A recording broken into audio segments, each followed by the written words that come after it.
भाइयों बहनों, यहां का चोरमारा गांव जो हमारे मुंगेर जमुई बॉर्डर पर है, 25 साल के बाद नक्सल मुक्त। लालू जी के शासन में, राबड़ी के शासन में बारात आती थी तो बारात के साथ कट्टा लेकर आ जाते थे उगाही करने के लिए, फिरौती के लिए अपहरण होते थे, नरसंहार होते थे।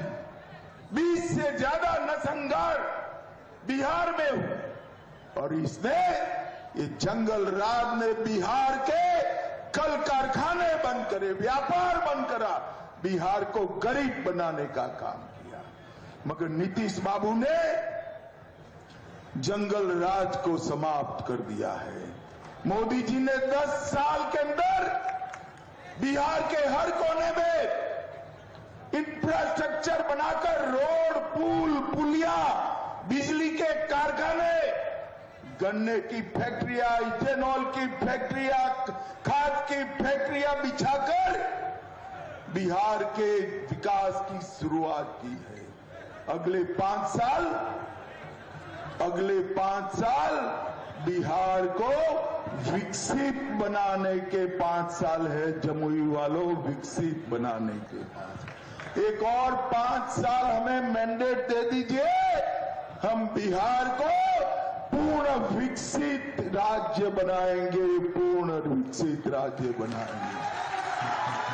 और गलती हो गई और लालू के बेटे को अगर जिताकर लाए तो मैं आपको बताता हूं, हम जीतेंगे तो बिहार को बाढ़ मुक्त बनाने का एक नया डिपार्टमेंट खोलने वाला।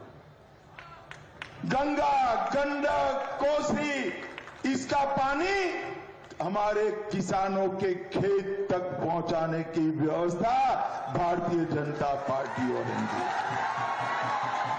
अगर लालू का बेटा जीता तो अपहरण करने का एक नया डिपार्टमेंट खोलेगा। मुझे बताओ भाई, बाढ़ मुक्त बिहार के लिए बिहार को बाढ़ मुक्त करने का डिपार्टमेंट चाहिए या अपहरण करने का डिपार्टमेंट चाहिए? बताओ भाइयों बहनों, हमने तय किया है कि बिहार के अंदर छोटे छोटे उद्योग और बड़े उद्योग लगाने के लिए संकलन करने का काम करेंगे। अगर ये जीते तो फिरौती करने वाला और हत्या का मैनेजमेंट करने वाला डिपार्टमेंट चलाएंगे। अपना बिहार फिर से एक बार खून से रक्त रंजित हो जाएगा। भाइयों बहनों, हम यहां पर जंगल राज को पहले जो भुगत चुके हैं, इसको आने नहीं देंगे। इस